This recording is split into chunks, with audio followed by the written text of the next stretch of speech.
She looked at me, then at the watch, her expression unreadable. For a moment the room was silent, save for the faint ticking of the watch, almost too quiet against the deafening. Imagine handing down your late husband's last gift to your daughter, only for her husband to mock it and her to turn away without a second thought. That's when I realized I'd been invisible for years, and this time I wasn't going to let them get away with it. Before we dive deeper, hit subscribe and join us where betrayal drama and hidden truths unfold. Also, let us know where you're listening from in the comments. I placed the old pocket watch in her hands with a hopeful heart, watching as my daughter Sarah carefully unwrapped the cloth. My fingers trembled slightly, as they always did when I thought about him, my late husband, and the love we shared. This watch was his last gift to me. A small, simple thing, yet the most precious relic of a life spent together. I had kept it all these years, believing that one day it would pass down to our daughter. A piece of him, a symbol of all the things we couldn't say when he was still alive. "Here," I said softly, trying to hide the weight in my chest. "It's from your father. He wanted you to have it." Stillness between us. "Well," Sarah began, her voice hesitant. "It's nice, Mom." I tried to smile, but it didn't reach my eyes. I had hoped for more than a polite comment. This was not just an object. It was a piece of our history, a token of the love that once was. But I could see it now, the way her gaze flicked away from it. The lack of real interest. And then, as if to make it clear, her husband Luke leaned over, his grin too wide, too knowing. "Is that it?" he chuckled, holding the watch up to the light. "Just a dusty old trinket. Seems like an odd thing to pass down, don't you think?" His words stung like a slap, sharp and cold. He handed it back to Sarah, his fingers brushing it dismissively. She didn't protest. She didn't defend it. She didn't even seem to care. I felt something twist inside me, something sharp and painful. It was as if the watch, his last gift, had been reduced to nothing more than a piece of scrap metal, something unworthy of even a second glance. My heart pounded painfully in my chest, but I refused to let the tears fall. "Not here. Not. I thought you'd appreciate it," I said, my voice faltering but still holding steady. Sarah didn't meet my eyes. "It's not that, Mom. I don't need this." Her words cut deeper than anything I had expected. She didn't need it. The last part of him, the man who had given his life for us, was nothing to her. I couldn't understand it.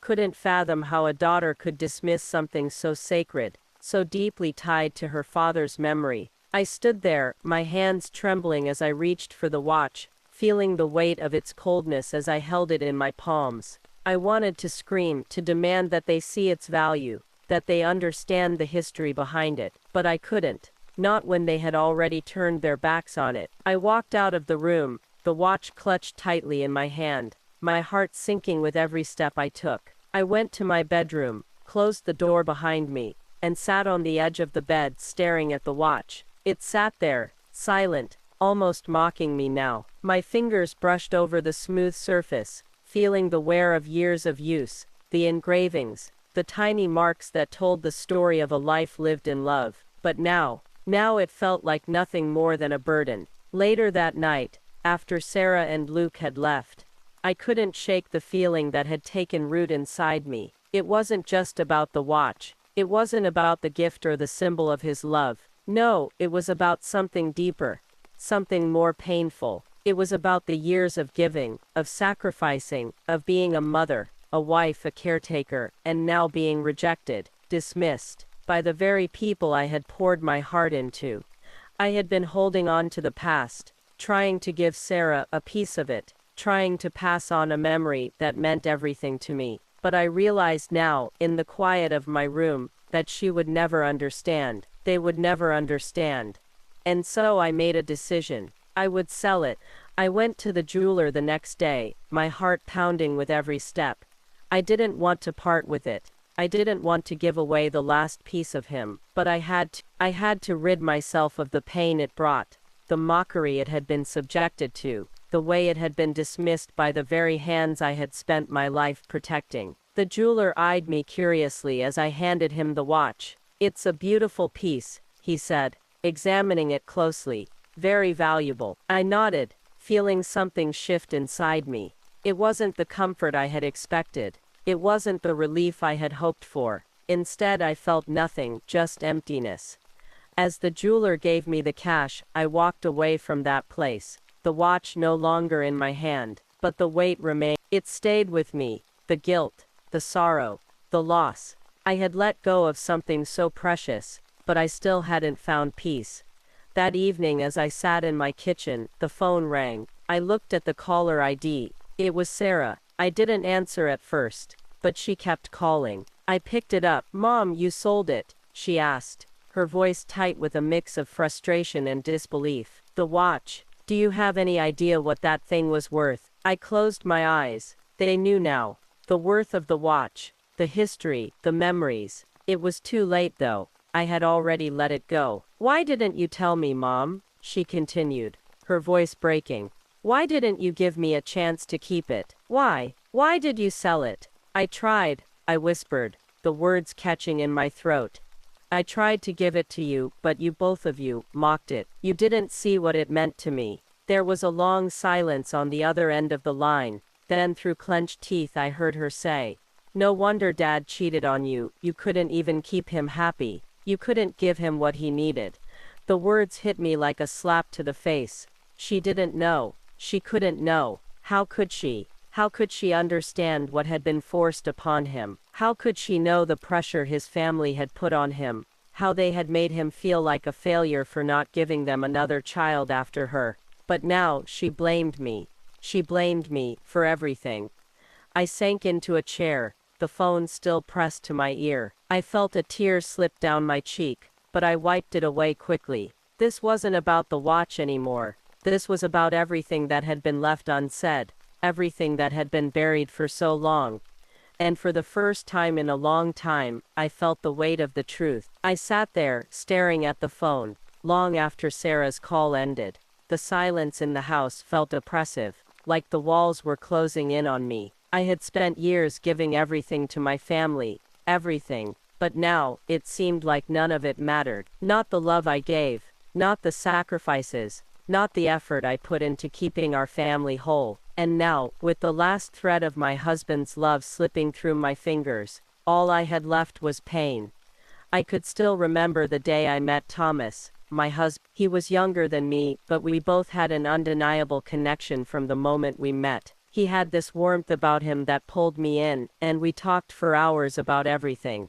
Our dreams, our fears, the future we both wanted. He made me feel like I could conquer anything with him by my side. I was in my early 20s, and he was the first man who ever truly made me feel seen. We married young, full of hope and excitement. We didn't have much, but we had each other, and that was enough. I gave him everything, my love, my loyalty, my dedication, but life wasn't easy, and the pressure built over time. Thomas came from a family that believed in tradition, strong, old-fashioned values about success and legacy. They had their own expectations for him, ones that often felt suffocating. And as the years passed, I began to see the cracks form in our relationship.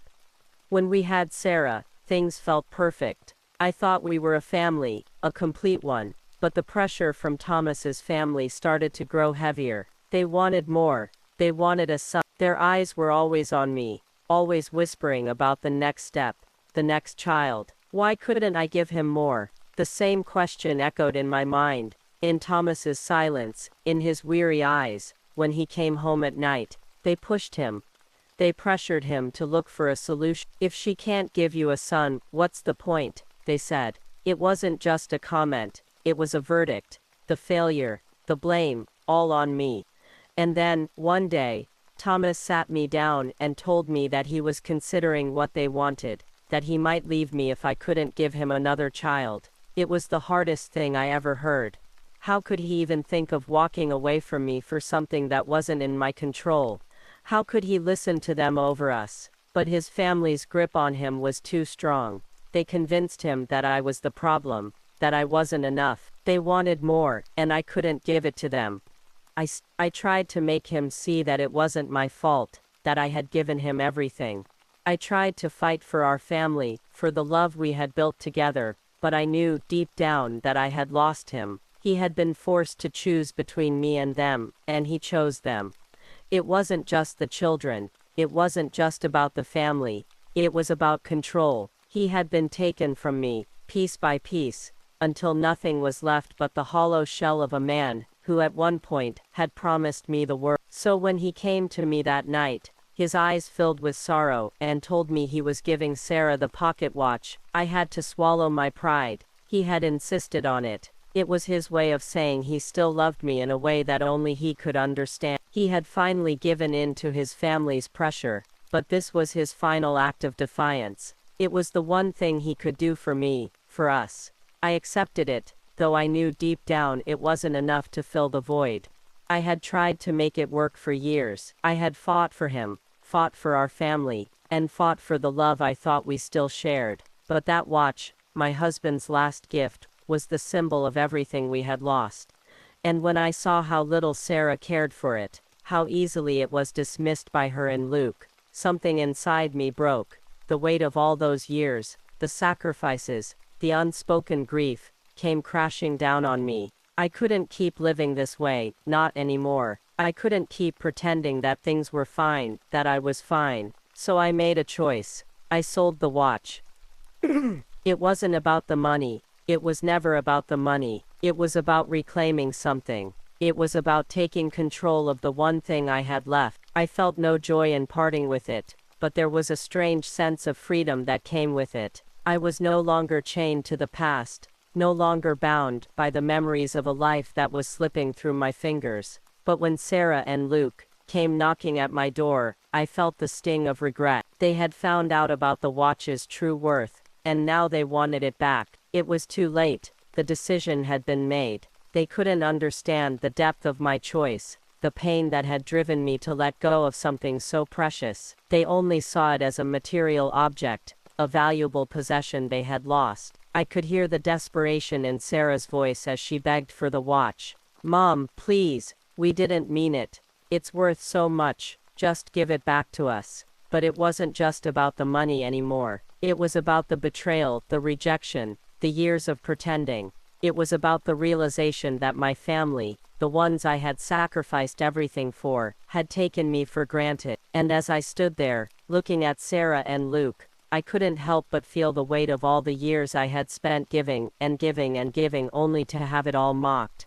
I looked at Sarah and for a moment, I saw something I hadn't seen in years, regret. But it was too late. The damage was done. Her words earlier, accusing me of knowing her father's infidelity, had cut deeper than any betrayal could. I didn't want to explain to her the pressures that had torn our family apart. It wouldn't matter. She had already decided what to believe. And so I stood there, silently, as they walked away. The watch was gone. The love was gone. The family I had fought so hard for was slipping away, one piece at a time. The days that followed felt like I was moving through a fog. I went about my routine, cooking, cleaning, and pretending that everything was fine when in truth, nothing was. I couldn't look at Sarah the same way. I couldn't even bring myself to speak to her for days after the conversation. And Luke, her husband, always so quick to belittle anything that didn't serve his interests, was no better. Their visit, asking for the watch back, had left a scar, a deep searing mark on my heart that I couldn't erase. It wasn't about the watch anymore. It was about the years of my life that I had spent in their service, years that had gone unnoticed, unappreciated. Every sacrifice, every sleepless night, every moment I spent trying to hold my family together, had amounted to nothing. I realized I was the one who had always given, always sacrificed, and they had taken it for granted. They didn't see the person behind the mother, behind the wife. I was just the invisible force, keeping everything in place. I tried to talk to Sarah again, to explain why I had sold the watch, but each time I did, the conversation turned cold. She avoided me, her silence a testament to the emotional distance between us. It became clear to me that the gap was widening, not just between us, but between the life I thought I had, and the life that was now before me. Then something shifted inside me. The more I tried to fix the broken pieces of our relationship, the more I realized I was fighting a battle that had already been lost. There was no coming back from this. The damage was done, and it was irreversible. I had spent my life trying to please them, trying to fill the roles they expected of me: wife, mother, caretaker. But I had neglected one very important thing: myself. For years I had lived in the shadow of my husband's family's expectations, and even after his death, their pressure never really went away. They had manipulated him, forced him to choose between me and them, and I had spent so many years resenting him for it, only to realize that in many ways, I had been complicit in allowing them to dictate our lives. But now, with Sarah and Luke's betrayal fresh in my mind, something inside me cracked. It wasn't just anger anymore, it was a quiet, determined resolve. They had mocked my love, my husband's final act of devotion, and I was done being the one who always forgave, who always put others before herself.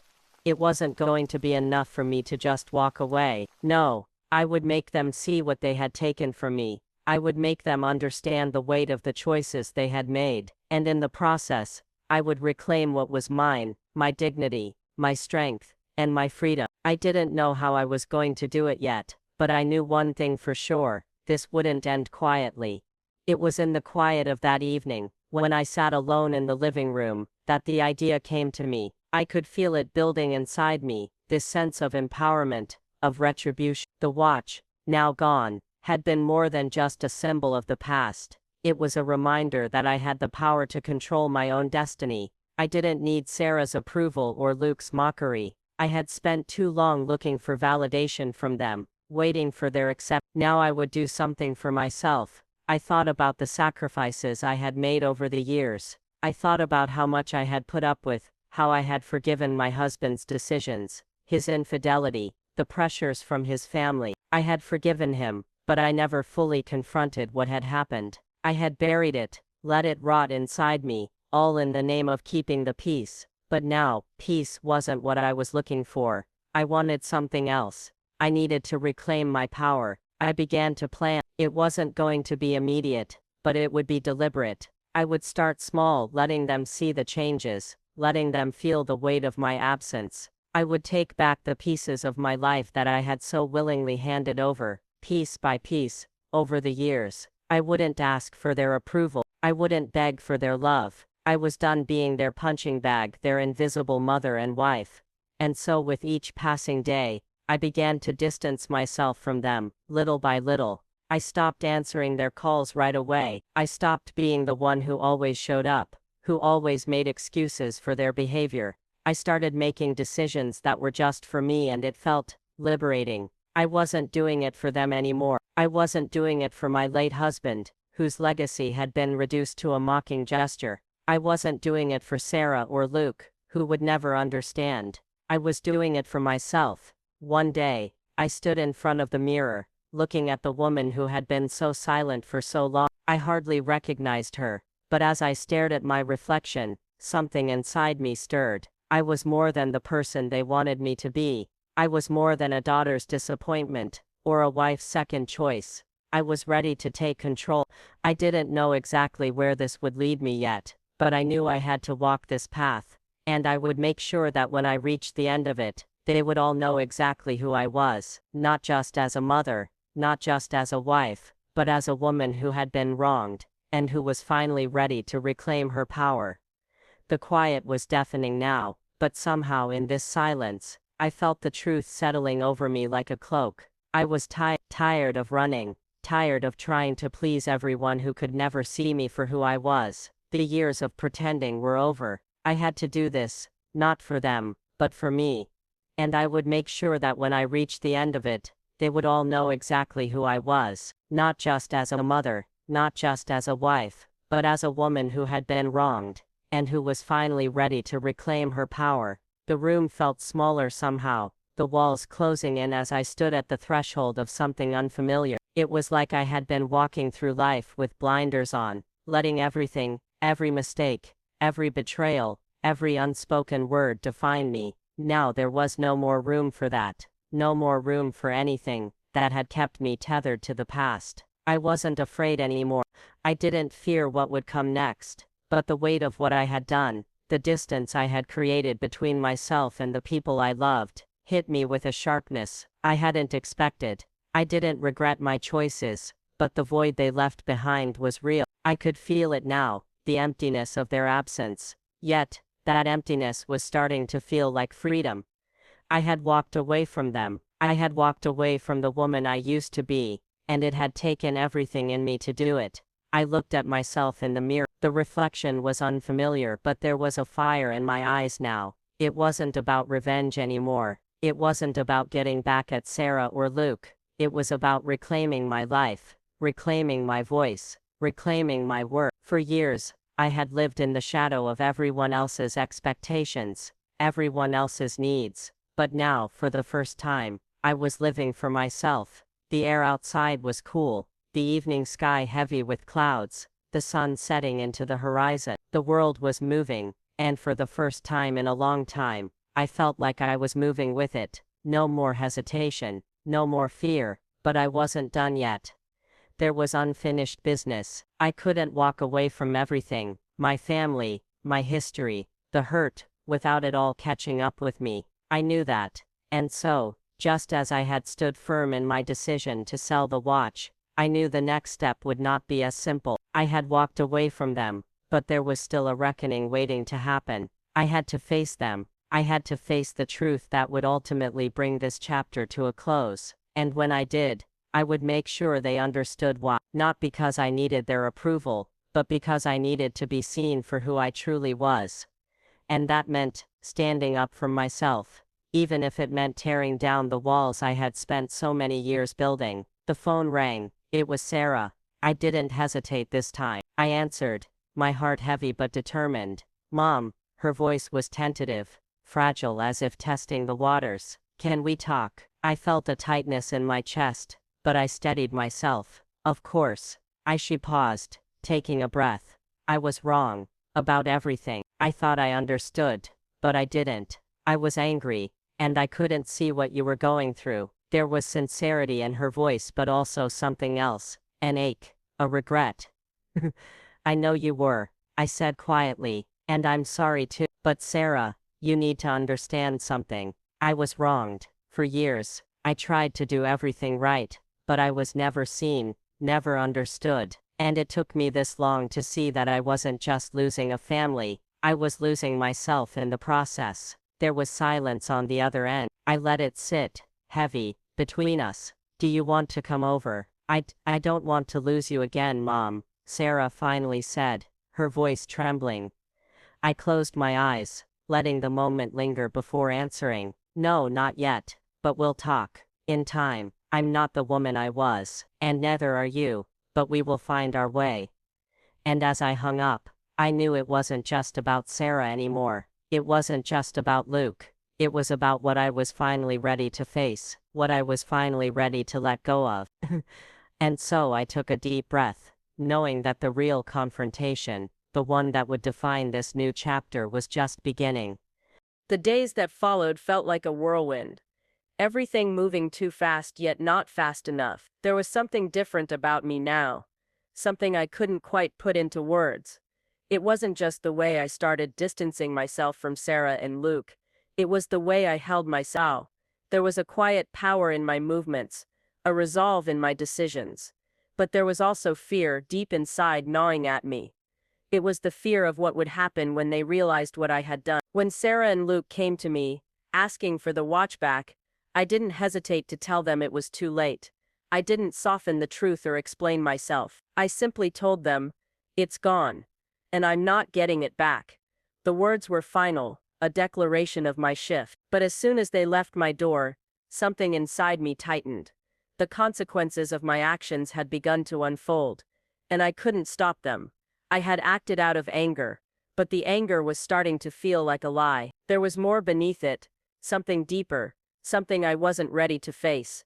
The following week, Sarah showed up at my house, her face flushed, her eyes filled with anger and disappointment. You've changed, Mom, she said, her voice trembling. I don't even recognize you anymore. First, the watch, and now this distance. What happened to us? I stood there, in the doorway, feeling an unfamiliar tightness in my chest. I had never seen her so upset, so broken. Her words cut deep. But I didn't let myself flinch. Not this time. You haven't been here for me, Sarah, I said, my voice low but firm. Not truly, and neither has Luke. For years I've given and given and given, and all I've gotten is rejection. Her eyes widened and I could see the hurt in them, but there was something else too, something like guilt, but wrapped in anger. You don't understand, she whispered. It's not that simple. I didn't want you to sell the watch, but you've taken everything too far now. Too far, the words burst from me before I could stop them. Too far. All I've ever done was give, Sarah. All I've ever done is give everything. And now you're telling me I've taken it too far. Her face crumpled. I never asked for any of this. I didn't ask for you to sell the watch. I didn't ask for you to shut me out. You made this decision on your own, and now we're all left with the fallout. She turned away, her shoulders shaking, and I saw the tears welling in her eyes. I wanted to reach out to her, to hold her, to tell her I was sorry, but I didn't. I couldn't. Not this time. Not after everything that had been said. Not after everything I had endured. Her words, though, stayed with me long after she left. Was it really that simple? Had I gone too far? Had I let my anger blind me to the possibility of reconciliation? The question gnawed at me, pulling at the part of me that still loved her, the part of me that would never stop caring for her, no matter what. But then, as if to compound my confusion, Luke showed up a few hours later. The look in his eyes wasn't angry, it was something else.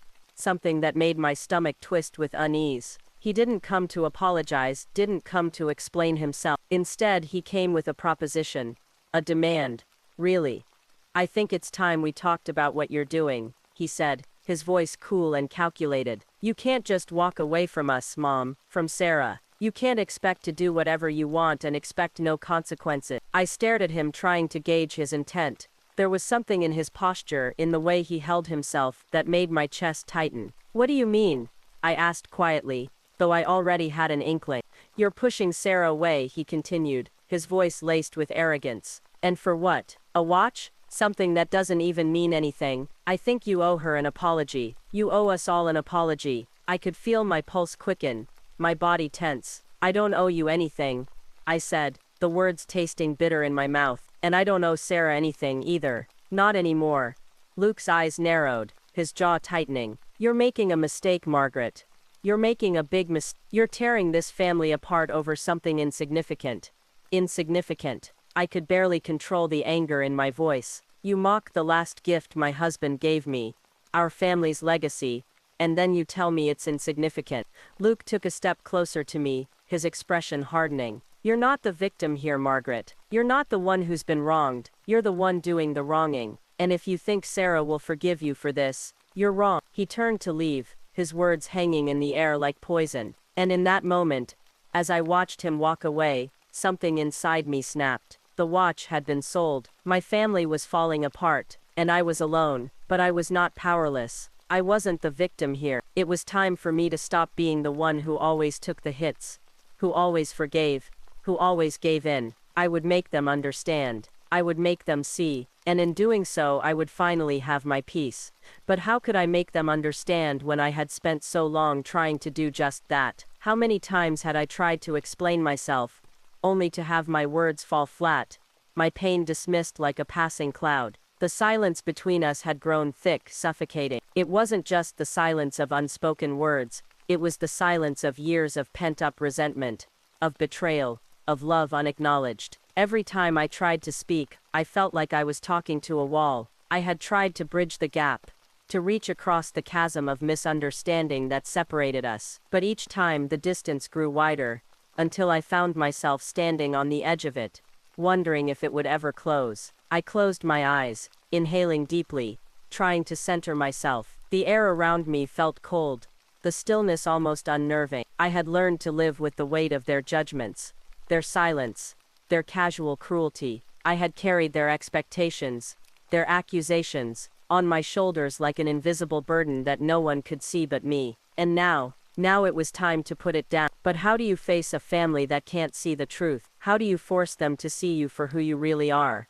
I stood at the window, watching the light fade from the sky, the last traces of the sun slipping below the horizon. The world outside seemed to move on, oblivious to the war inside me. There was a quiet beauty in that, a cruel reminder that life continues, whether or not we're ready to face it. But could I really confront them? Could I look Sarah and Luke in the eye, knowing the weight of what I had lost, what I had sacrificed? Could I stand there, steady and unyielding, and demand that they see me? The answer came quickly. Yes, I could. I wasn't asking for their forgiveness anymore. I wasn't waiting for them to make things right. This wasn't about them, it was about me. And for the first time in years, I felt a strange sense of clarity. I walked to the door, my heart pounding in my chest. Not out of fear but anticipation. This was the moment I had waited for. It wasn't just about the past. It was about the future. It was about who I would be once this was over. And I was determined that the woman who walked away from this conversation wouldn't be the same woman who had entered it. I thought of Sarah. I thought of Luke. I thought of everything they had done, and everything they hadn't done.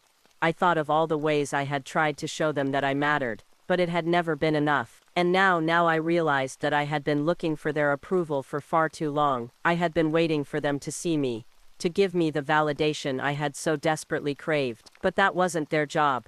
That was mine. The doorbell rang, sharp and urgent, cutting through my thoughts. My breath hitched, and for a moment, I hesitated. Was I ready? Was I really ready to face them? But I knew the answer. I had to.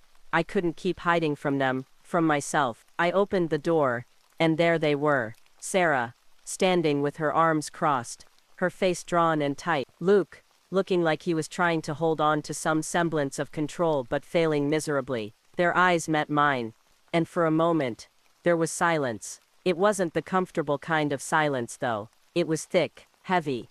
"Mom," Sarah began, her voice barely above a whisper. "We need to talk." Her words hung in the air, fragile. Her face was pained, regretful. I could see it in her eyes. She had been hurt too, but this wasn't the time to dwell on that. This wasn't the time to fall back into the same patterns of pleasing, of giving, of forgiving before I was ready. No, this time was different. I stepped back, letting them in. I didn't wait for them to speak first. "You both came here for a reason," I said, my voice steady. "But let me be clear. I've spent enough years trying to make you understand. I've spent enough years asking for your approval. That ends now." "Mom." Luke opened his mouth, probably to speak, but I held up my hand. "No, Luke," I said, each word cutting through the tension. "You don't get to speak first this time. You don't get to dismiss me again. Not anymore." For the first time in years I felt the power in my words. They were no longer pleading words, begging for something they were never going to give. They were final, absolute. I wasn't angry, I wasn't yelling, but I was firm. Sarah looked at me, her lips trembling, but there was no more defiance in her eyes, only guilt, and maybe, just maybe, understanding. "I'm sorry, Mom," she said, her voice breaking. "I've been so blind. I didn't see how much you'd sacrificed, how much you'd endured. I've been angry for so long, I couldn't see the truth." Luke glanced at her, then back at me. He said nothing. His silence spoke volumes.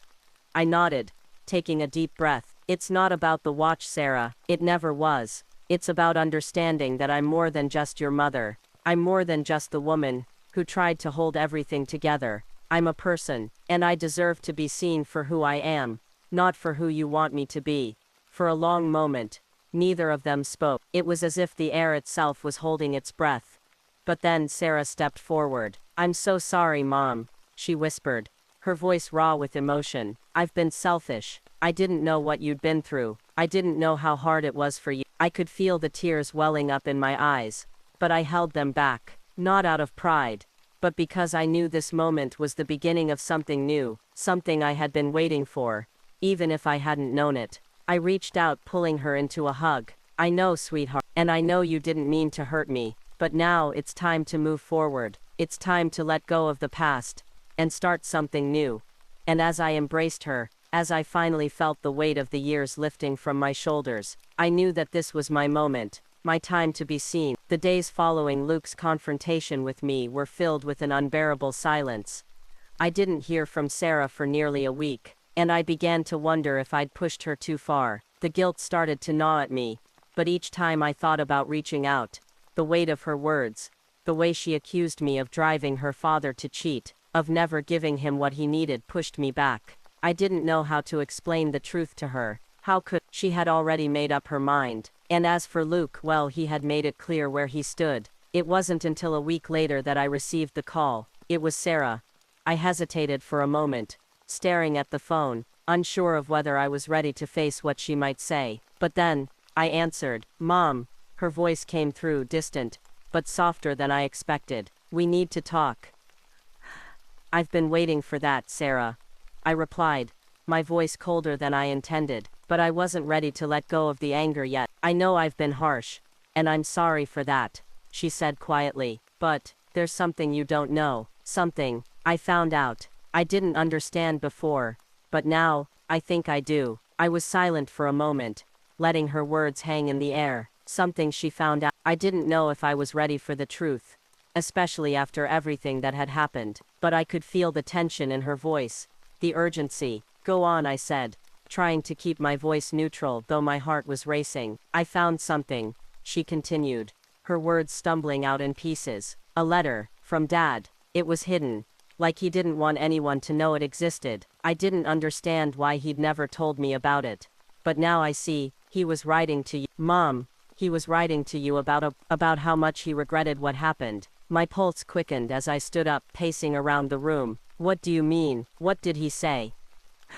"I think he was trying to explain himself," she said softly. "He wrote that he felt like he had no choice, that his family pressured him into leaving you, that they wanted him to find someone else, someone who could give him more children, a son."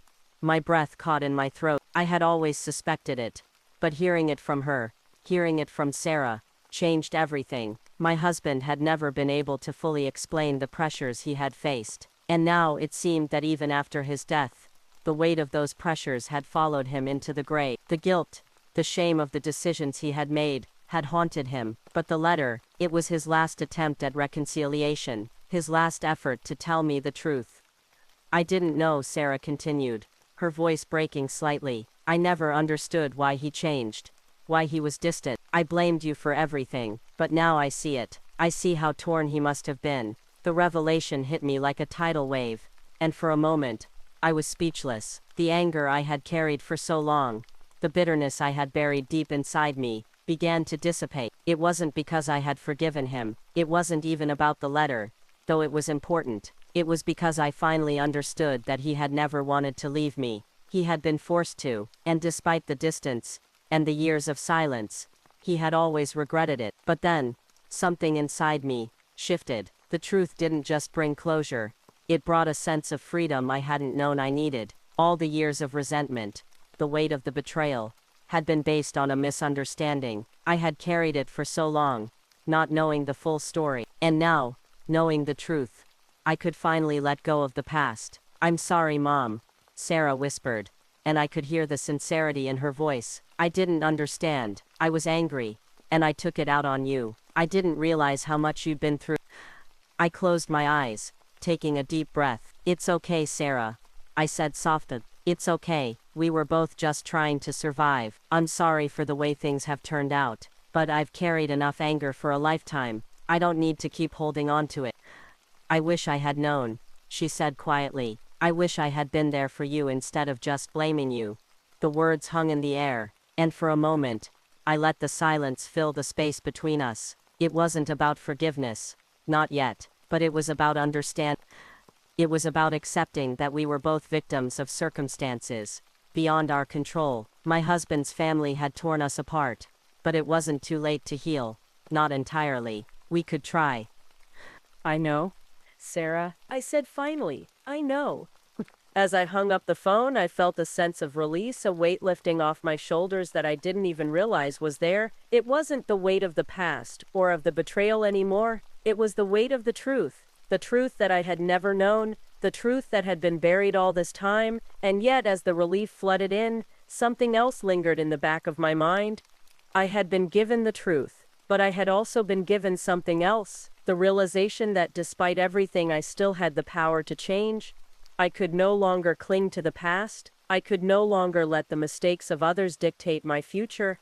As I looked at my reflection in the mirror, I felt something stir inside me. It wasn't just relief, it was empowerment. For the first time in a long time, I could see my future clearly, and it wasn't bound by the past. It wasn't bound by the mistakes of a man I had loved or the family that had torn us apart. It was mine to shape.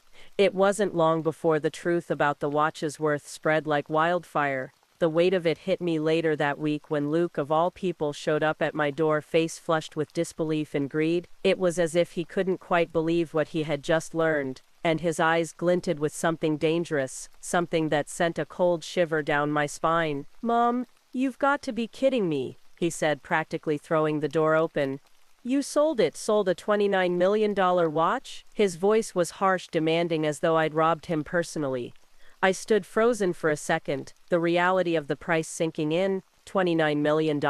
How could they not have realized? The watch, so humble in appearance, so worn with time, was worth more than I could ever have imagined, more than I'd ever been told, even when I handed it off to Sarah. But now Luke knew. Now he understood the magnitude of what I had let go, and the hunger in his eyes made my stomach turn. "You should have kept it, Mom," he continued, stepping forward. "You don't understand what you've done. We could have—" He stopped mid-sentence, then quickly recovered. "I could have fixed everything. We need that money." I didn't even flinch. "It's gone, Luke," I said, my voice steady. You dismissed it as worthless, and now you want it back. It's too late." He sneered at me, the facade of politeness fading quickly, replaced by the greed that now swirled behind his eyes. "We didn't know, okay? We didn't know. But now we do." He stepped closer, lowering his voice. "Sarah can fix this. She's your daughter. You owe her." I wasn't about to let him manipulate me again. "I don't owe you anything, Luke. You mocked that gift. You belittled it, mocked my husband's memory, Sarah's father, because you thought it was just an old trinket. And now you want me to go begging for it back?" Luke's face twisted in frustration. "You've got to make this right. You're just as much to blame as anyone. If you had kept that watch, we wouldn't be in this mess." I was about to shut the door in his face when his words stopped me cold. "You've ruined everything. You lost the fortune when you mocked it. You lost the chance, Margaret." His voice was shaking now, his tone desperate. I was so tired of trying to fix the pieces of this family that kept falling apart no matter how much I gave. But something snapped inside me, and for the first time, I truly stood my ground. "You lost it, Luke," I said, my voice low but unwavering. "Not me. You mocked it first, you made my daughter turn away from it, and now you're blaming me for the consequences of your actions. You can't have it both ways." He opened his mouth to argue, but before he could speak I added, "And if you think for 1 second I'm going to go back to Sarah begging for forgiveness from you after everything, you're wrong." He froze for a moment, his eyes flicking to the floor. I could feel the tension hanging in the air, thick and suffocating. Finally he gave me a sharp nod and turned to leave, but before he went, he said something that hit me harder than I expected. "You'll regret this," he muttered, barely above a whisper. "She'll never forgive you. Not for this." And just like that he was gone. But the damage had already been done. Sarah, her husband, all of it. It had all spiraled out of control, and as much as I hated to admit it, I was beginning to realize that the watch was only the surface. It wasn't the money, not really. It was about how much I had been willing to give, and how little anyone had cared about what I sacrificed. No one had cared when I was there, holding everything together. No one cared until it was too late. The days passed in a blur after Luke's visit, and then on a quiet Sunday afternoon, the truth came to light. Sarah had learned something about Luke, something that shook her to the core. I didn't know the details at first, but I knew something had changed. She wouldn't answer my calls. She wouldn't look me in the eye when I saw her at the grocery store. I learned the full extent of it later that evening when she called me. "I know," she said, her voice shaking but with a determination I hadn't heard before. "I know everything. Everything." My heart skipped a beat, and I held the phone tighter. "I saw his Instagram posts," she continued. "The messages, the photos. He's been seeing someone else, Mom, for months. And I didn't even know. He lied to me. He lied to us all." I could hardly breathe. The betrayal in her voice, familiar, sharp, was the same one I had felt when she had mocked the watch. The difference was, this time, Sarah was the one who had been wronged, and she knew it. She wasn't a child anymore. She could see the truth. I can't stay married to him, she whispered, her voice breaking. I can't do this anymore. A wave of mixed emotions hit me all at once. I wanted to comfort her, to tell her everything would be okay, but I knew it wouldn't. There was no going back from this, no simple fix. After everything, after Sarah's words, Luke's betrayal, and the years I spent fighting for a family that no longer existed, Sarah finally stood her ground. She filed for divorce, just as I had once filed for my own survival. Later that week, Sarah came to my house, her eyes red from crying, her posture rigid but filled with resolve. She came to apologize in person, her voice softer now, remorse in her eyes. I should have listened to you, Mom, she said, tears slipping down her cheeks. I'm sorry, I was so angry, and I couldn't see what you were going through. I was blind to everything. Please forgive me. I held her in my arms, not knowing how to respond. There was no simple answer. The pain was too deep, and forgiveness, though necessary, wasn't going to fix everything. But in that moment, I understood something. She was trying. She was finally seeing the truth. And that truth, it wasn't just about the watch, it was about the things that had been left unsaid for too long. The lies, the betrayals, the years of silence. I forgive you, Sarah, I said softly, but I need you to understand that I've been through a lot too, and this is my time to heal. It's funny, isn't it, how you can spend so many years trying to please people, trying to be what they want you to be, only to find out that none of it really matters in the end. You give everything, your love, your time, your very soul, and still they'll never truly see you, not the way you deserve to be seen. I've learned that now, sitting on my porch, a soft breeze moving through the trees. I look out over the world that once felt so overwhelming, so full of pain. Now it feels different, lighter in a way. I can breathe. It's been weeks since Sarah came to me, her apology lingering between us like a promise, something unspoken but understood. I can't say I've forgiven her completely, not yet. The wounds are still fresh, the hurt still there, but I've started to understand something. Forgiveness isn't about erasing the past. It's about giving yourself the freedom to move on, to stop being tethered to something that no longer serves you. Sarah's betrayal, her words, her rejection, they all cut deep, but in the end, it wasn't just about the watch, or about Luke's infidelity. It was about me. It was about how I had allowed myself to be defined by others for so long, how I had let their opinions, their expectations, shape my reality. I had lost myself in their demands, and I had been losing myself for years, but no more. It's funny how things come full circle. Just last week, I received a letter in the mail from Sarah. It wasn't an apology this time, but a note asking for advice. It was simple, but it struck me deeply. She had asked me of all people for guidance. It was her way of telling me that she was ready to rebuild, not just with me but with herself. I hadn't realized it at the time, but that simple letter gave me something I hadn't had in years. Hope that maybe this time, we could rebuild. This time, we could fix what was broken. And so I decided to change my life. Not for Sarah, not for Luke, but for me. I've spent so long waiting for someone else to fix things, to heal the wounds, but healing starts with you. And now I'm starting to understand that. I took a walk this morning, and as I walked through the park, I saw a group of mothers with their children laughing, playing. It was a simple moment, but it hit me harder than I expected. I could have been like them out there, living fully without the weight of years of resentment holding me down. I didn't have to be a prisoner to my past anymore. I could choose something else. I could choose to be free. I thought about my husband, Thomas. I thought about the watch he had given me and how much I had clung to it, holding on to a piece of him as though it was all I had left. But in truth, I had always had more than that. I had my strength. I had my ability to choose. I had the will to move forward.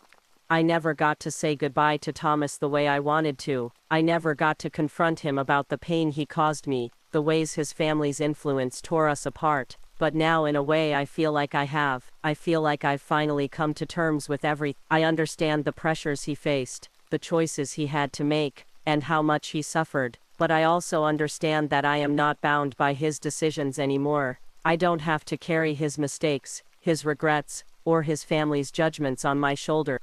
I remember the day Sarah gave me her blessing to sell the watch. She didn't know it, but in that moment, she was giving me more than she realized. She was giving me the freedom to let go. The watch wasn't a curse, It wasn't a bird, it was a symbol of everything I had once been, everything I had once loved, but it didn't define me anymore. I am no longer the woman who spent her days apologizing for things she couldn't control. I'm no longer the woman who tried to fix everything for everyone else. I'm no longer bound by the past, by the hurt, by the lies. I'm free. As I sit here now, looking out at the world, I know that I've finally reclaimed what was mine. I've found my peace. I've found my strength. And I know in this moment that I am enough. I stand up, walking toward the door. There's no need to look back anymore. No need to cling to things that no longer serve me. I've let go of the past, and I am walking into the future with open arms. I'm Vivienne. And after everything, years of sacrifice, betrayal and silent pain, I've learned that the real victory isn't about revenge or redemption. It's about walking away with your head held high, knowing that you are enough, no matter what anyone else says or does. I didn't need their approval. I needed to believe in myself. Here at GR Circle, your story matters too. Before you go, hit subscribe and join us for more stories that make you question, feel and reflect. So let me ask you this: would you stay and fight for the people who've wronged you, or would you walk away and choose your peace? Leave your answer in the comments. Let's hear your truth.